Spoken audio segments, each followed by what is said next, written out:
Well, that's I don't even know how to feel right now. Well, we're smiling. Oof. We're here. We're here. We're here. Welcome into We're the here. PHNX Rising postgame show. Appreciate everyone joining us, coming at you live from Phoenix Rising Stadium directly after Phoenix Rising losing in their last home match of their season, the penultimate match of their entire 2024 regular season campaign. Hold on a minute. Can I give the headline though? The headline off the top. Well, yes, you may. Phoenix Rising qualified for the playoffs tonight on the back of a Danny Stone positive result. That's true. That's actually true. Is this March? I mean, I don't know, but like, it's just really ironic. We're here. We're here. Phoenix Rising fall to Memphis 901 FC 1-0. The game overall, right? There were some half chances for Phoenix Rising. Again, came out strong in the first half. Memphis's goal, some threatening here and there, and you're kind of thinking, okay, going halftime, 0-0, threat in the second half. Memphis said, nah. Yep. They put one in right before the halftime whistle, and it's all uphill for Rising. Really couldn't get back into the match. Almost was going to be worse. We'll talk about that a little bit later. And you come in after the match, it's weird result. All the results go your way. Rising have clinched. Well, they go your way, but not your way. Exactly. Yeah, it's weird. It's a weird dynamic, and Owain has the much better technical explanation for this. But again, it's a loss, but you're in. Owain, how? All right. I don't know how we feel. How should we be feeling right now? Well, I was going to say, do you want to just go off the top of the technical explanation and get that out of the way? I know we normally do around the USL at the end, but given that clinching the playoffs is important, let's do it. Can we get the table up now? Let's just have a quick look at that, and I can use that as a nice prop to explain. So you may be wondering, why are we saying that Phoenix Rising, the results went their way, given that, they dropped down in the table? The reason is this. The explanation I was given from the league earlier this week was that where the case of a three-way or more-way tie existed between Phoenix, San Antonio, Orange County, and any other team that could be in that mix, then Rising could not claim the head-to-head over San Antonio, because for head-to-head to apply in that case, you have to have it over every single team individually that would be up against you. Mm-hmm. In this case, what happened, because the other teams now, there's no possibility whereby Orange County, who have the head-to-head, by the way, over Phoenix Rising, end up tied with both Phoenix and San Antonio. There's only one tie that is possible that's remaining, and that is Phoenix and San Antonio. In that case right now, San Antonio does not hold the head-to-head record against Phoenix Rising. On the second count, by the way, the second tiebreaker, which is goal differential within head-to-head games. Because Phoenix Rising won by 4 goals here, but only lost by 1 goal in San Antonio can now no longer, even if they win next week and Rising lose, Phoenix Rising will hold the tiebreaker in that matchup. So they will be, even if they're level, now Phoenix Rising cannot be caught by San Antonio. Yes. So to summarize that, because that was great, and we appreciate that. To summarize neatly, Danny Stone got Phoenix Rising a playoff spot tonight. The 8 clubs that are currently 1 through 8 in the West of right now, they're all making playoffs. It just comes down to the order. Phoenix Rising can finish anywhere 6th, 7th, or 8th. And technically going off of that, they can play any of the teams in the top 5. We're gonna know who they're playing, not till next week. Yeah. Okay. The key thing here, and I'll say this, off the bat, just remember, if Phoenix Rising does not get a result against Louisville, they will travel to New Mexico. Yes. There is no ifs, no buts about that. They will finish in 8th place in the final playoff place, so they will play the team that finished in first playoff place. We know who's finishing first, and we know that's going to be New Mexico. Facts. So if Phoenix Rising loses away to Louisville, they will travel to New Mexico. They will go to Albuquerque for the first round of the playoffs. Facts. If they win, it gets or draw, it gets more complicated. Actually, they have to win. Yeah. Because Orange County's 1 point ahead. Yes. And Orange County has the tiebreaker for Phoenix Rising. Rising must win in Louisville to not go to Albuquerque. That's correct. Well done. And also hoping that other results go your way as well. From Orange County. In terms of So Orange not even County, guaranteed. You to at least not guarantee you're going to Louisville or to New Mexico. They have to win. yeah, they're going to Albuquerque probably. That's Oh, the boy. answer. It's almost guaranteed at this point. Yay! Good for you. Oh my goodness. He's going to send me back to the bad place.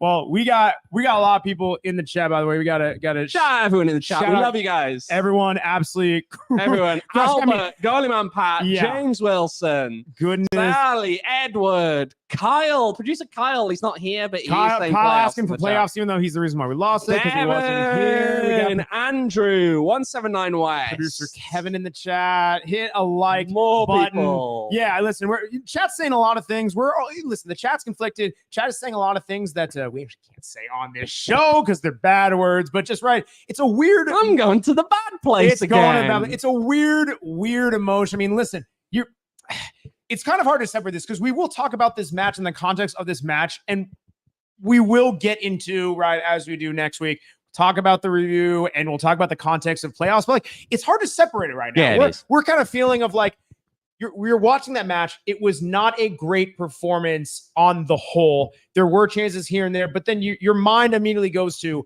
what does this mean for Phoenix Rising? We will talk about the match in a second.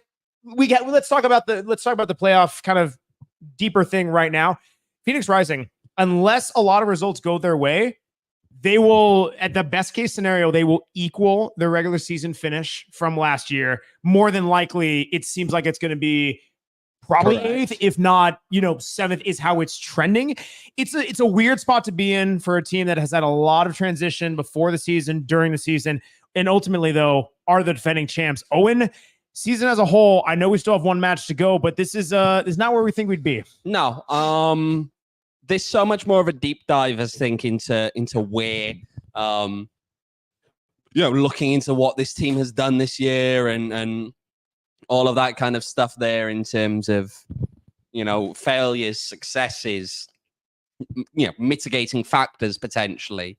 But overall, as you look at it, not great. Here's what I'll also add. If Phoenix Rising loses in Louisville or draws in Louisville, again, they must win to avoid this one. And even if they win, there's a chance they still are. They will be, by points, the worst team in the playoffs on points earned this season, on East or West, because the teams in the East right now are on 45 points. So again, Rising would need to win to even match in that case. So just if you did an overall table of the entirety of USL, they'd be the lowest. Yeah. I mean, we're asking the chat a very important question. Why can't we score goals? Yeah, I know, man. I wish I could tell you that one. I think Diego Gomez would love to know the answer to that as well at times. I think some players sometimes would like to know the answer to that as well. Oh, man. Yeah. Why can't they score goals? You know what? I'll give a shout out now. Can we give a shout here? Can we get the Time Man? I want to know, why can't they score goals? You can just shout it back at us if you want. Why can't they score goals? Time Man Jake Anderson in the house, by the way. Shit. No one picked it up. I hope that wasn't picked up. Come on. No. Jake's absolutely bringing him down. This whole entire operation. All right. Let's kick him out of I here. wasn't expecting that one. No, I kind of was. That's true. We warned him. We should have. Yes, chaos in the chat. Listen, this is something where we have been saying it, and now that they are in the playoffs, go back to there is a path forward for this club. It's so much weirder, and they really got to score goals. But now, and here's the reality, and this is not going to sit well with you. If they travel to Albuquerque, there's a very real realm to where Phoenix Rising, they might play hostage ball. They might play 0-0 ball, and it's just going to be not great. It's going to be boring snooze fest. How do you feel? Yeah. Great audio content. Let's go. Yes. And there you have it. It's a really awkward one, I think, in the sense of just, you don't want to go really and play your rival probably first round. Although, actually, you know what? If I had to be honest with you, the nature of these kind of games against teams that really dislike each other tends to act at times as a leveling effect. I think it has a leveling effect on these games. You don't tend to go out and absolutely smack, the stuffing out of your opponents. It doesn't happen as much in those kind of games. However, here's what I'll say. New Mexico probably want revenge after, being ready to pop the champagne in their own building and having Rising come in and spoil the party. I think that New Mexico will be ready for this one. And it's probably the most consequential meeting between these two sides ever. If it happens, of course. But it's looking incredibly likely that it's going to happen. It will. Well, and we will now try to not put the cards before the horse. Let's peel it back a bit. Rumor has it Owain's booking flights to Albuquerque tonight. There you are. Not naming an airline. Let's talk. Thank you. Let's talk about this match a bit, right? There's a lot of plot lines, right? Again, last home match of the season, fan appreciation day, all that stuff. Return of Panos Armenakas, which someone didn't even feature in this match, was on the bench, did not see minutes tonight. So it was a weird match with that in context after the fact. If you look at who Evan, we will block you in that chat, by the way. Don't name brands. Yes, thank you. Thank you. You're really made me proud. Good man. Good corporate show. We like that. No, but all right, that's it. I'm out. You're not calling me a corporate show, Max. I'm out. I'm done. That's fair. All right. No, I'm not. I'm back. Hello. No, so you look at the lineup that Phoenix Rising put out, right? Couple surprises, guys who are not in there, mainly in the midfield. Correct. Yep. I mean, listen, a lot of people will call in the chat, kind of giving up the goal. Alejandro Fuenmayor on the back line. Are we saying he's at fault on that one? So here's the thing. I kind of brought that up with Diego Gomez in the post game and asked about it. And what he said in that one is that actually what they really wanted to do was deal with Bruno Lapa earlier on. That was the plan. Those transitional moments shouldn't develop in the way they did because they should be dealing with Bruno Lapa. In terms of Alejandro Fuenmayor, here's what I'll say on that one. The very nature of the way that Diego Gomez is expecting this team to play, you're going to see aggression from fullbacks, in particular from Emi Cueto. We've spoken so much about the role that he plays, right? That kind of talked about earlier this week. Right? That's what he is. That's how he's kind of described himself in this role. And the nature of that is it's going to take him up the field. It's going to mean that in transitional moments he's at risk of being caught. The problem there when you have it is I'll get the name right eventually. Alejandro Fuenmayor is probably not the quickest guy on the back line. I don't think that's particularly offensive to say. I think we all know it. He's got his qualities. Absolutely does. I'll never deny that, right? But he's not the paciest guy you'd expect in a centre-back. And so the problem that you have there is that in that moment when you're being caught on the break and he's the centre-back on that side, he's not going to get over to deal with that necessarily quick enough. And so what happens is you end up in a case whereby there's so much space out wide to allow for the perfect ball to be sent in. And that's what ends up getting you in the end. Yeah, and I think the frustrating part about it is Reese and I were in the South End, so we had a pretty good look at it, is you're watching it develop. Rising have 6, even 7 guys back to defend that. And Memphis, including the crosser, only have really 3, maybe 4 attacking. So they have the numerical advantage. I think a lot of people, rightfully so, understanding knowledge that the defense, the backbone of this club, the reason why really you can say that they're making playoffs in general. And I don't think this was this to me. I'm not going to say this was a throwaway, but I think this is the type of goal. It's just frustrating because you played it about relatively as well as you could. You had numbers back there, and it was the inch perfect cross. I think the thing that is frustrating is you just kind of lose that lapse for a hot second, and you allow the runner in again where you have the numerical advantage. And even though I don't think that is a trend, I think that is something that this defense has been better at overall.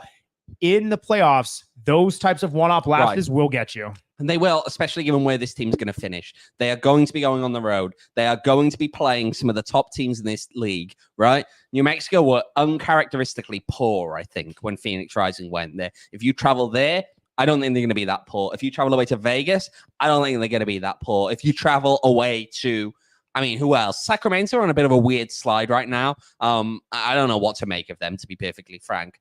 But you look at other teams, Colorado Springs or Memphis.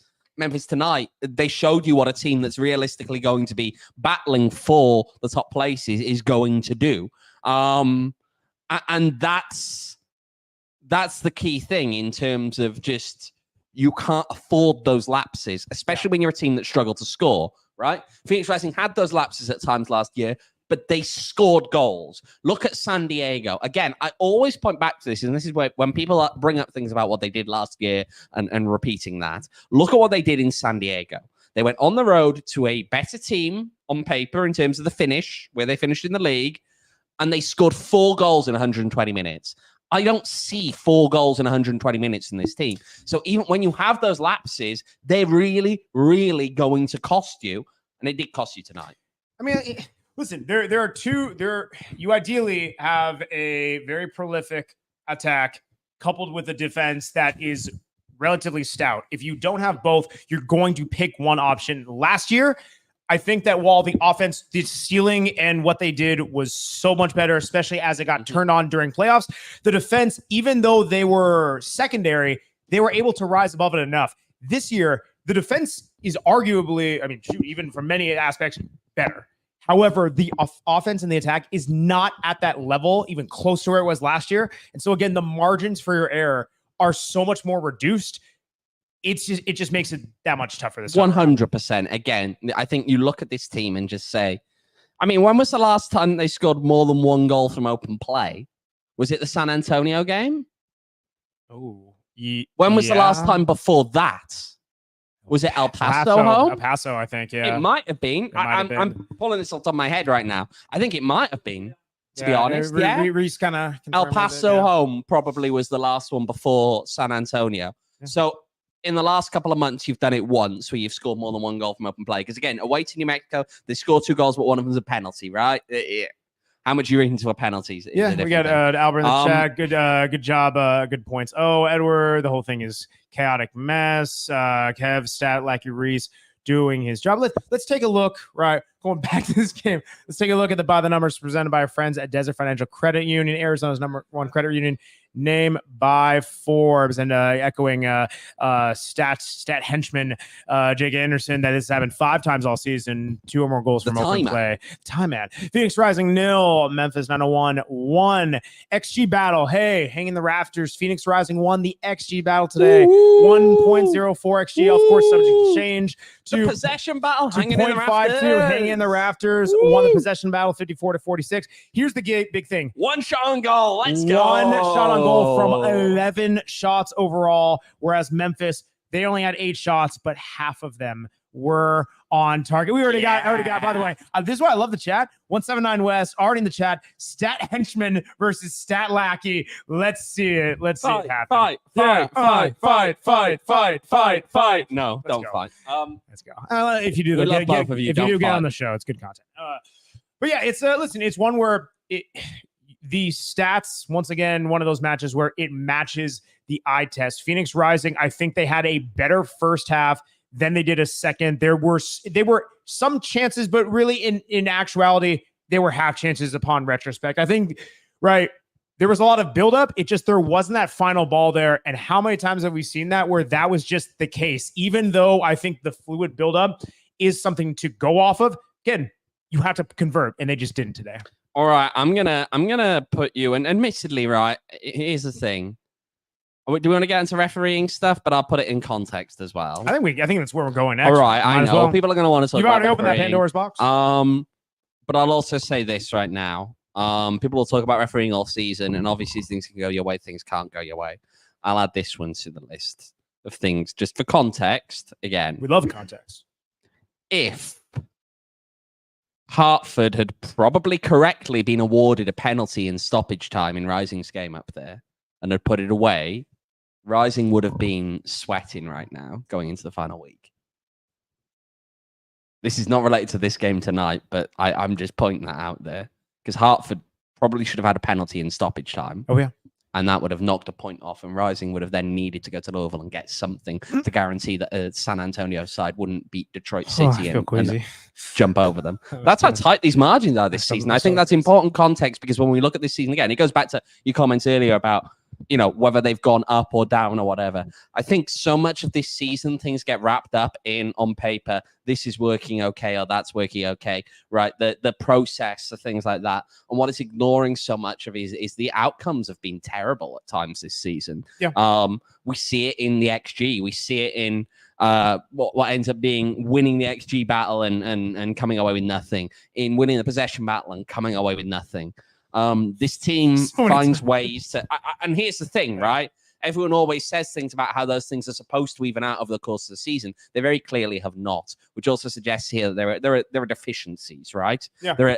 At that point, if those things don't even out at the end, there are deficiencies. Okay, you have a below average in certain areas. Yes, and it's just frustrating. But to the referees tonight and the issue of that one, we're talking about Alyssa Nichols here, and I'll add some context I think that's important. I tweeted this earlier today, but again, she did referee a game on Thursday night. That was in the CONCACAF W Champions Cup. It was in Monterrey in Mexico. Monterrey against Albuquerque. Okay.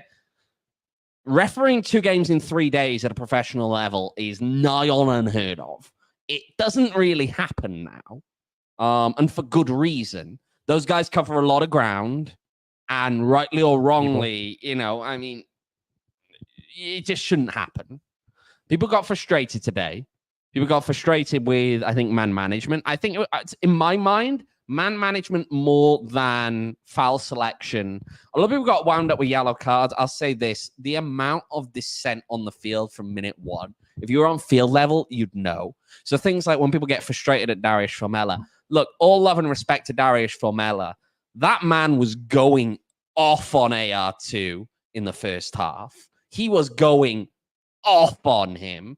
And so those kind of elements, those aspects, all play into decisions to card or not to card in different moments. And I felt as though it was slipping from her in terms of the dissent, was that it felt like a higher level even before a card was pulled out. In this case, when the cards started coming out, it spiraled a little bit. But it felt to me as though things took a different edge on tonight at times, where I didn't necessarily like, I think, the way that the players on both sides were going about. Sure. Things. The 2 things I'll say is right on the giving Darius the yellow card, right? That's something where if you're viewing, whether you're watching the broadcast or you're in the stadium, not always something you might just see the card happening. You're going to react as a fan. No, right? I know, right? You're going to. And fans, I expect that from. I understand that. I don't argue that. Correct. The second thing as well is when you start pulling out those yellow cards relatively early with the foul calls and everything like that, you knew that this match was going to be high intensity. And so you're going to have one of 2 options. You're going to let the boys play, or you are going to try to quell things early on. And listen, from an outsider's perspective, you want to, I think people want to see them play, all that stuff, regardless whether or not how that happens. You need to, if you're going to set that line, you have to be consistent throughout. And while I think some people think that there maybe was some inconsistency, some people thought there was some consistency, it kind of got to a point where the more you're blowing the whistle and things are just happening, it chops up the game. No, and it gets you to a boiling point because you're just like, you're trying to keep it moving. What I'll say here is a lot of that frustration on inconsistency. Yeah, sometimes players will come out with it. Sometimes they're talking out of their rear, quite frankly. I'll also add here that as much as I understand frustration on the fan side, do remember all the time that the referees aren't there for your benefit. They're there to keep the game flowing and keep the game on track and manage that. Now, I'll say this. One of the big man management areas, and it was a big struggle, I think, the penalty decision in the second half. So we do have some insight here from Alyssa Nichols based on the poll questions that I submitted on this topic. And here is what we have to say. In this case, the referee makes the decision. So Alyssa Nichols, the referee, makes the decision to award a penalty. While you're looking for that, we will say that as you're watching it on replay, it's difficult to see conclusively whether or not there was contact. It looked as if there wasn't. However, if you can imagine in real time, the fact that if you don't have the angle, if you're kind of behind the play a bit, didn't have the angle behind the play a bit, you do see Charlie Dennis lunge. He does lunge. Lawrence White. Thank you. Lawrence White. Thank you. Lawrence White lunge and does not make contact with the ball. Now, whether those 2 things are facts. Now, whether or not makes contact with a person could make the case there's a trailing leg, could not. It's very inconclusive. But if you see all that happen in real time, this is the thing that it is so easy to go back and watch replays and say, hey, didn't happen.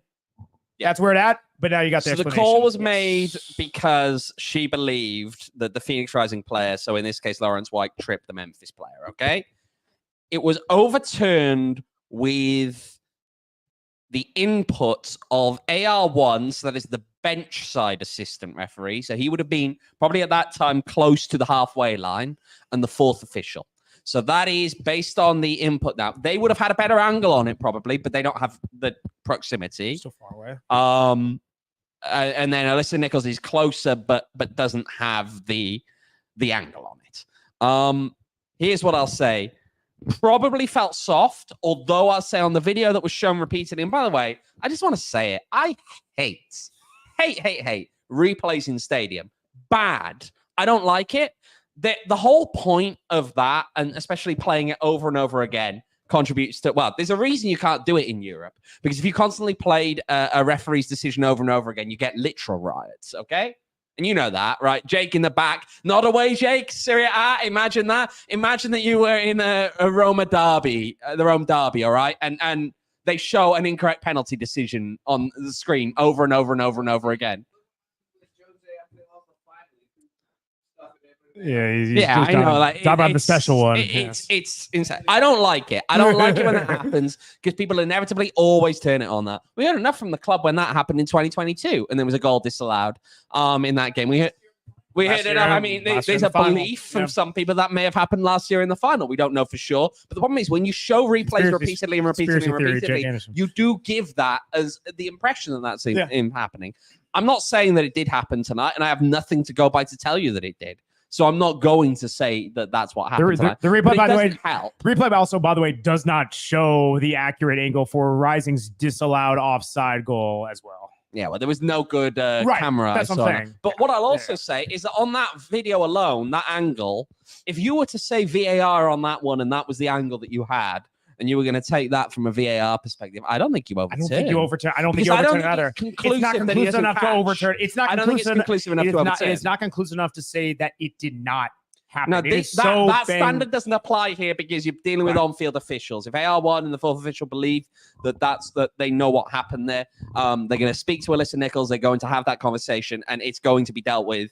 In terms of her taking their opinion on board, and it's still her final decision as to what to do in that case. Yeah. But if she feels they had the better angle, they had the better view on it, she can go, she's perfectly within her rights to go with it. I will say the way it was handled, the amount of time, also in the nicest possible way, selling a yellow card, I think, on that one, when you're giving it on people saying it was a dive from like 60 yards away, is not the most convincing. That's not an easy sell. And I feel like the entire context of it, it's a hard sell in general because it's just an awkward one, right? You're giving a very late overturn based on people a long distance away. And even if you're getting the right call, it's a hard sell in a game that's already been a big challenge in terms of man management. I mean, listen, it's this is important to talk about all this stuff, but I mean, ultimately, you can call what it is. You can blame the referee, you can blame the non-penalty call, whatever.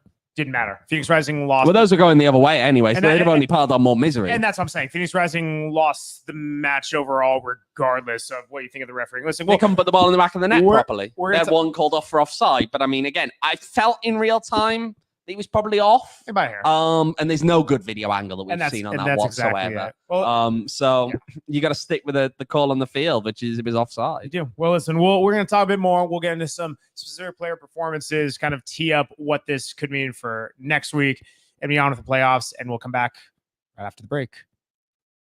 Yes.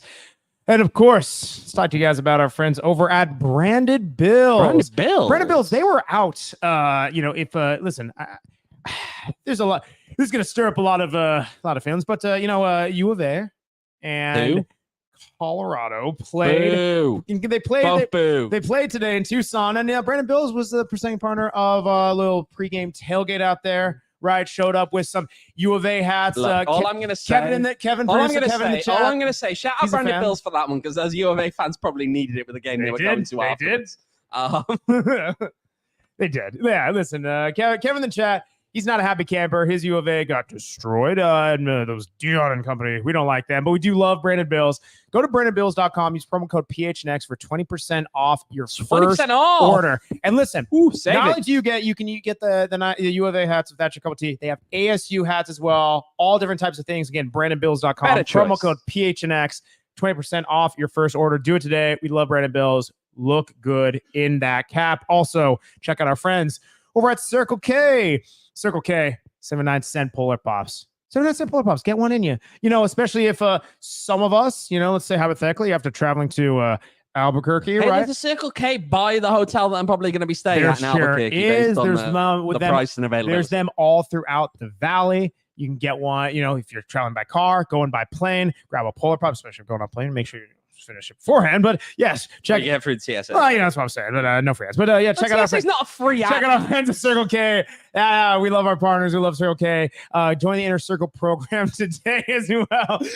Save 25 cents off per gallon on your first 5. Phillips, again, 79-cent Polar Pops. I hear they sell beer at Circle K as well. And dealing with Max, I might need it. They do have beers. Owen's buying beers. It's great at Circle K at participating locations. Terms and conditions do apply. Again, download our Circle today. Circle K app. Opt in with the phone number. It's that easy. Sweet. All right. Max, TSA is not a free ad. I'm not advertising a government agency that everyone kind of hates deep down. Well, great. Now they're definitely not going to be a partner. Thanks a lot. TSA aren't going to advertise, I don't think.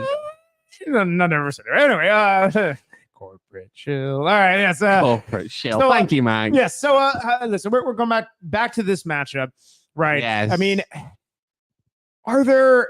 I love asking this question after a loss because it's always a resounding no for you. I'm still going to ask it. Are there any positives? Are there any players that maybe performed well in the Oracle's eyes? I guess Rocco made some saves. He did make it. To be fair, he made that. He made that one save on the breakaway here. I want to say this because I want to say it because I heard it after the Oakland game, and I want to put this to bed again, right? I don't like the Rocco slander. This man has saved this team so many times this season. Lest you forget, he has kept them in games. The final last year. What are we doing? Come on now. And then people take one game where, again, Patrick didn't do anything wrong in Oakland, but he had very little to do because Oakland played terribly. It's crazy. And people are saying drop Rocco. No. Rocco is your number one goalkeeper on this team for a reason. Thank you. Yeah. End of it. I'm going to drop the mic, but it would cost money to replace. Everyone in the chat, y'all are real ones. Like, everyone's asking who slandered them. Rivals in the chat. In that Facebook group, lads? Yeah. That's the cursed place. That is our mustache man. Exactly. That's another bad place. Yeah, it's not a good place. It's not a good place. Everyone in the chat understands, like, they are. Rocco's the man. But Rocco's the man. We gotta say it. 100%. We gotta say it. No Rocco slander. Yes. No. We agree. Yes to no Rocco slander. Probably the top keeper in USL. Agree. We like that. William in the chat, is Max convinced that Phoenix will beat the best of the West in New Mexico? I don't think so, in my opinion. We'll cross that bridge when it comes to it, but woof. It's a big proposition you're asking here. Just a bit. If that does happen. Let's see other people in the chat. And chat, please chime in with opinions as well. Pat Marboy was really good today. I think the rest of the defense. Look, he's a good young player. We've said it all season long. We like to see him play. Obviously, he's going to make the odd mistake here and there, but again, he's pacey, he's committed. The guy leaves everything on the field. I haven't got a bad word to say about Pat Marboy. 179 West, Argentina. Hit the like, by the way. Please do that for us. We do not welcome Panos Armenakas. What do we think of Tottenham? No. You can't say it because it would be swearing. That is not that point of the show. That's not the point of the pod. Let's talk about Arsenal. What do we think of Tottenham? Let's talk about Arsenal. Yeah. Reese is mouthing. He's stewing. No. Should we do any last thoughts on this game in particular? I mean, overall, it's, I don't know. This is you saw some guys coming back who, I wouldn't say coming back / playing some more minutes that haven't, necessarily featured as much recently. You do have the likes of, right, Fede Varela. You've got to have some different guys of, some of the guys who are off away on international duty and stuff like that. This is the point where you're trying to be gelling and firing on all cylinders. Correct. And my word, it's just a weird spot to be in where some of your usuals were not in. Some guys were getting pulled early. You just have a lot to figure out. You just don't have a lot of time to do it. No matter where they finish, no matter who they're playing, you got a lot to figure out. I got to put some goals in the back of the net. And what I will say, we do have a man of the match, actually. Oh, we do. Okay.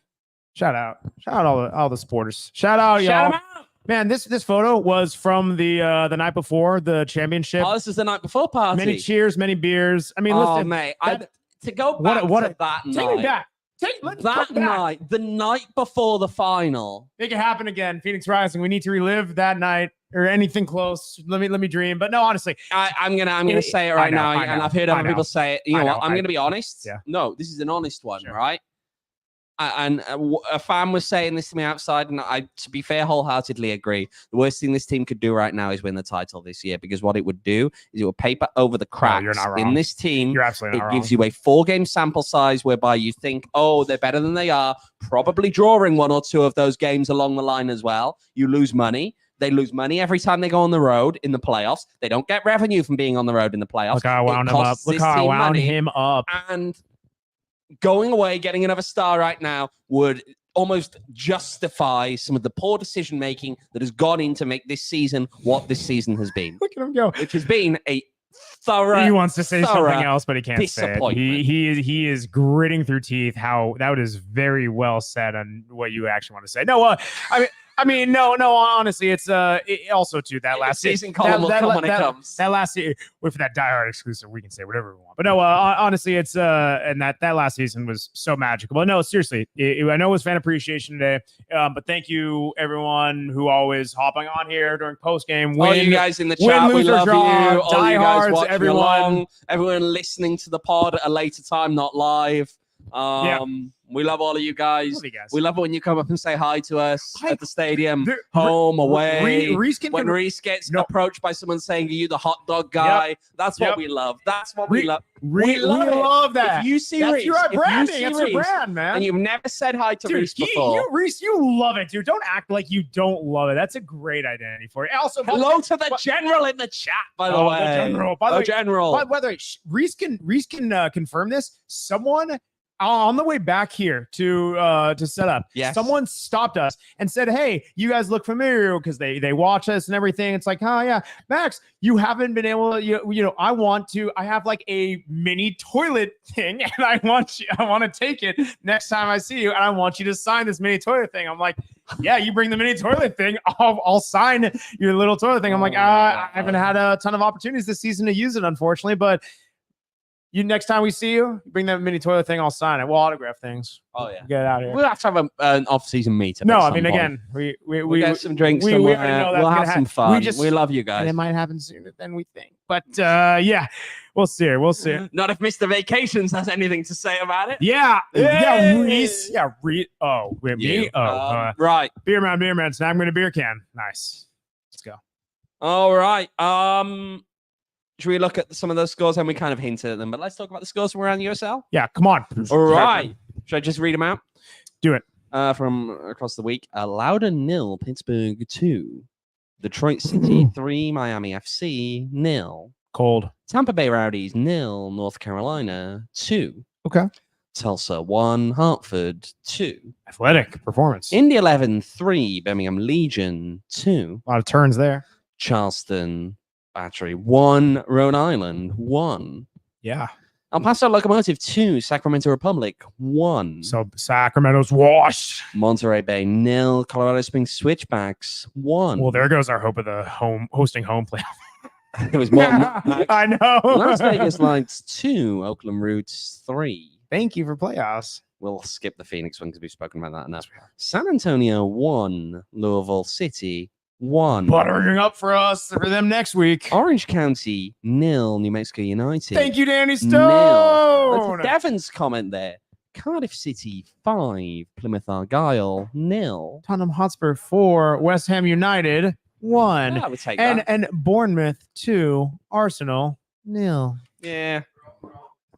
Roma plays tomorrow. Shouts our Thai man from the back. Tiger.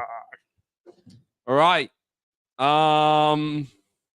Yeah. They say you got some suave tones. Yeah. Yeah, New Mexico are in a weird bit of form right now. They're almost doing the Rick Chance-esque kind of like we're on vacation kind of. It's how they feel right now. As someone who knows about vacations, weeks ago, we're on vacation. We've seen how that goes in the playoffs before. And maybe that does help Phoenix Rising. I don't know. Here's what I'll say about going into that final game, Louisville City against Phoenix Rising.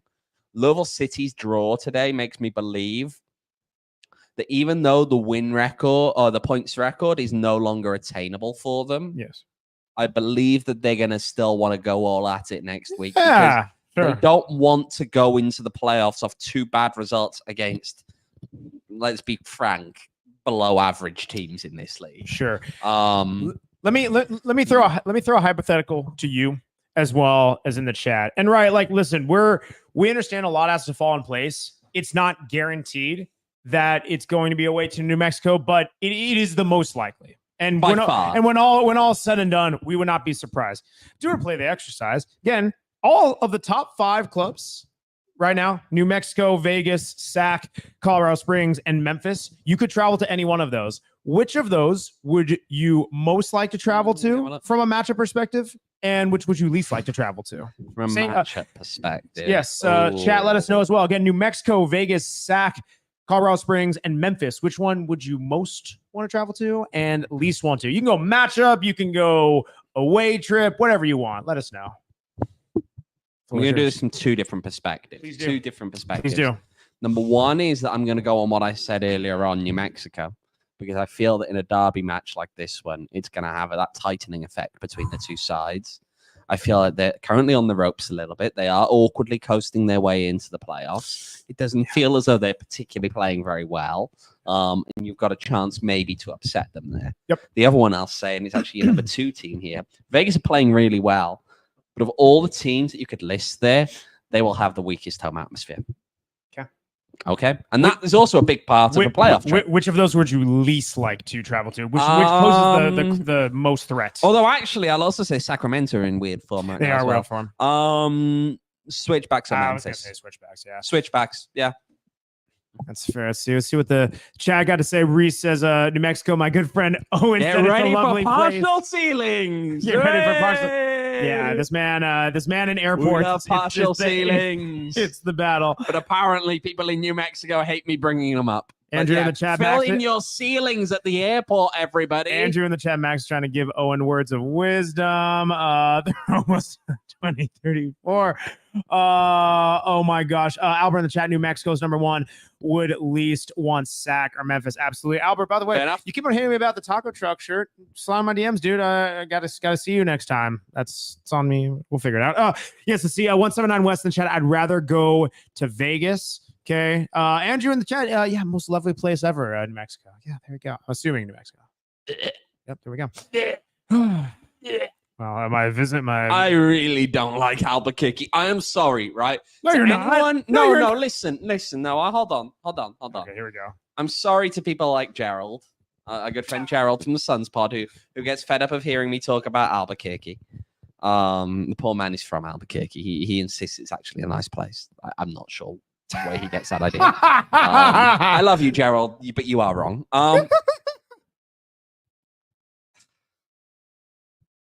I'm sorry. It's not even like the hating, like, oh, it's Phoenix Rising's rival kind of stuff. It's a genuine, personally held opinion that it is the worst away day in the league, just as a place. Even worse than like a Tulsa or something.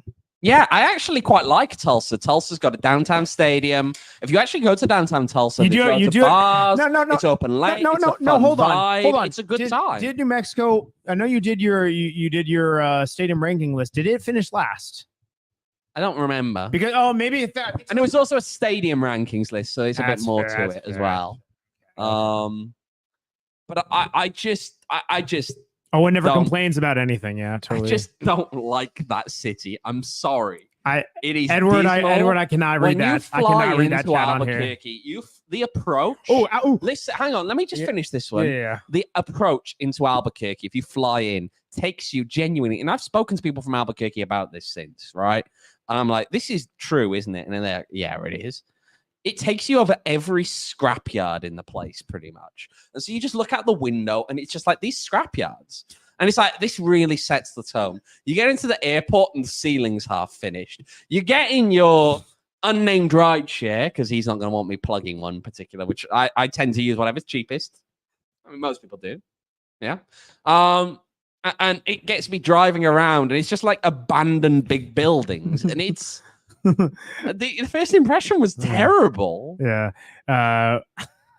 Kevo, it's worse.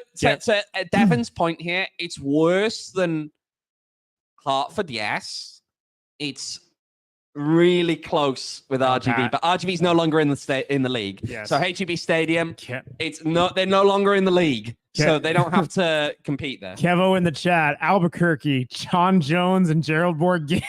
We don't love you, Gerald, but we will dunk on Albuquerque. Oh man! And then Albert did, and then right after that, Albert did bring the point up of, well, Gerald did leave there for here. So. He did.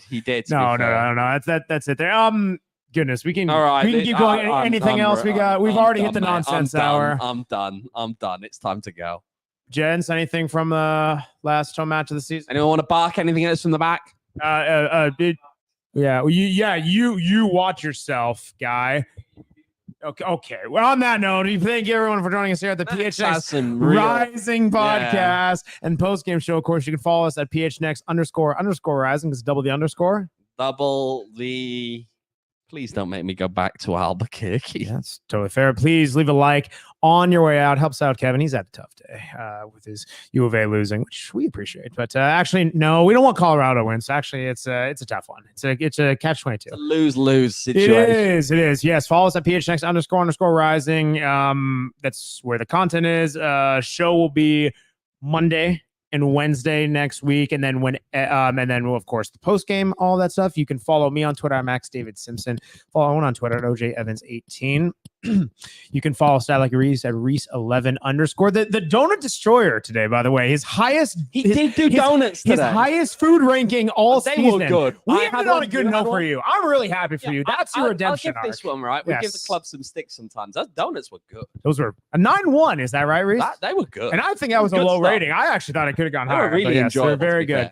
Coming out warm, just that right amount of sweetness, just the right amount. Like they weren't dry or anything. Yeah. They were, they were good. They were good. Yeah, you can follow producer Kevin. First time producing the show. We appreciate you. Kevin.